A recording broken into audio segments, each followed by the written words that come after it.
Great day, everyone. For the final topic, for the final period, we have the managing the impacts of tourism. So we all know that we have so many environmental policies, which the purpose is to keep the environment protected. And first of all, we have the Philippine Environmental Impact Statement System, or also known as PISE, which has been established in 1978 by Presidential Decree number 1586, enacted to attain and maintain a rational and orderly balance between socioeconomic growth and environmental protection. This system is actually a legal and procedural framework that ensures development projects do not harm environment.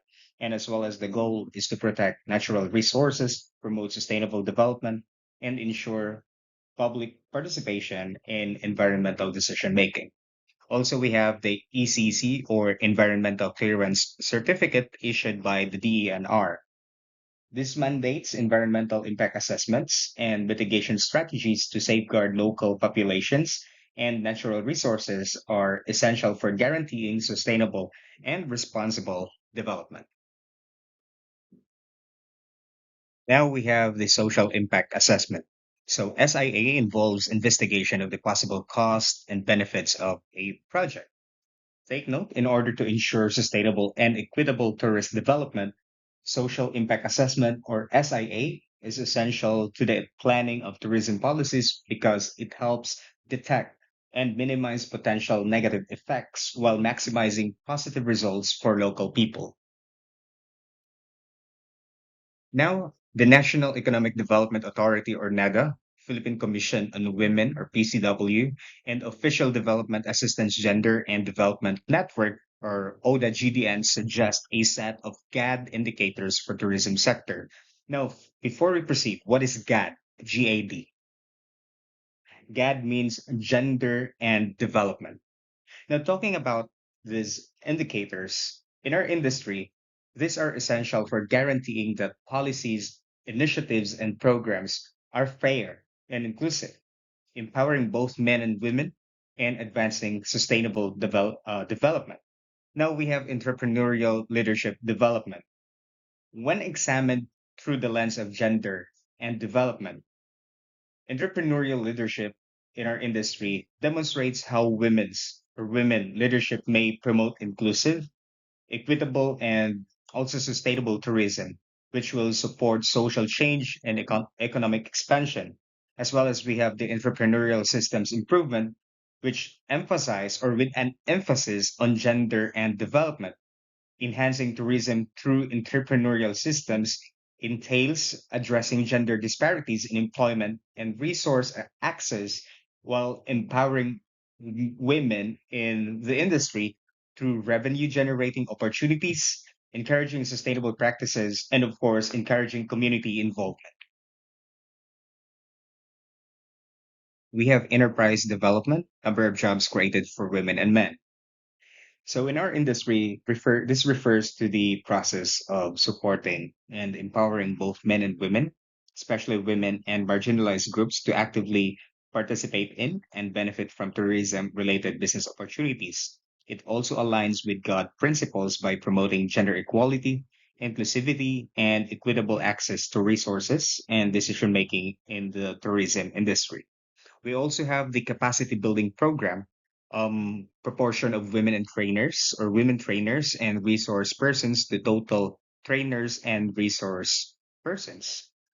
So this equips people, especially women, with the tools and support they need to fully engage in the tourism sector, ensuring that development is fair, inclusive, and responsive to the different needs of men and women. Managing the impacts of tourism. So, a local government unit or LGU or tourism enterprise can manage the tourism impacts in several ways. First, we have the prevention or avoidance. So, in the planning of tourist policies, avoidance refers to deliberately avoiding activities or development pathways that are likely to cause harm, while prevention simply focuses on proactively putting measures in place to reduce possible negative impacts before they occur. We also have maximization, the deliberate attempt to optimize tourism's beneficial effects, on the local economy, society, and environment while reducing its detrimental effects on the area and its citizens is known as maximization. We also have, or lastly, we have the minimization or mitigation. The methods and measures used to lessen the adverse effects of tourism on the environment, local communities, and culture are referred to as minimization or mitigation. This simply entails anticipating possible issues such as pollution, overcrowding, or cultural disruption, and developing programs or policies to prevent or mitigate them, such as restricting the number of visitors, enforcing environmental regulations, or teaching travelers responsible conduct. Now we have the types of compensatory mitigation strategies. So we have three. We have restoration, establishment, and enhancement. So restoration, the reestablishment or rehabilitation of a site that has been damaged by tourism development. It simply brings back a damaged or degraded natural or cultural area to its original condition. Like, for example, replanting native trees in a deforested tourist site. Next, we have establishment or the creation, the development of a habitat through the manipulation of the physical, chemical, and or biological characteristics of the site. So creates a new cultural or natural resource where it did not previously exist. We also have the enhancement, the activities conducted within the existing habitat that heighten, intensify, or improve one or more habitat functions, often undertaken for a specific purpose, such as to improve water quality, floodwater retention, or wildlife habitat. So this improves the condition or function of an existing area or resource. For example, upgrading a poorly maintained heritage site to boost its cultural value and tourist experience. We have tourism impact indicators. So these indicators are variables that provide a measure of the environmental or economic or social health of tourist destinations. So some examples of indicators of tourism economic impacts are the following. First, we have the contribution of tourism to the gross domestic product. This simply shows how much tourism adds to the economy, measured by the value of goods and services produced through tourism activities. We have contribution of tourism to total employment. This refers to the number of jobs created directly or indirectly by the tourism industry, including hotels, transport, food services, so on and so forth, or etc. Now we have value of import input sourced from within the province or region.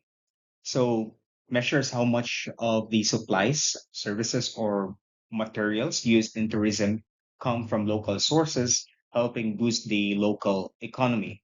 And we also have the proportion of employees from the municipality or province. This indicates what percentage of tourism workers are locals, showing how well tourism supports local employment.